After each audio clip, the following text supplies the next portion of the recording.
ఈ ఉదయకాల సమయంలో దేవుడు మనకు జ్ఞాపకం చేస్తున్న మాట ఏంటంటే, ఎదురు చూడడంలో అలసిపోవద్దు. ఏంటండి? ఎదురు చూచుటలో do not give up. Meanwhile లైన్లో వెయిట్ చేస్తూ, ఇక నాకు వద్దులే, ఈ టికెటే వద్దని ఇంటికి వెళ్ళిపోయాడు అనుకోండి, టికెట్ కొనడు, ప్రయాణం చేయడు, అంతే కదా.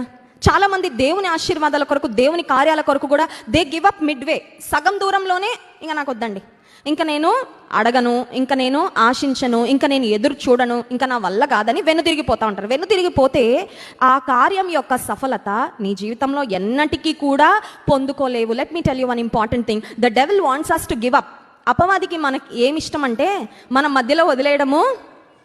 సంపూర్ణంగా మనం ఏది దేవుని విషయంలో వెళ్ళడం అపవాదికి అసలు ఇష్టము.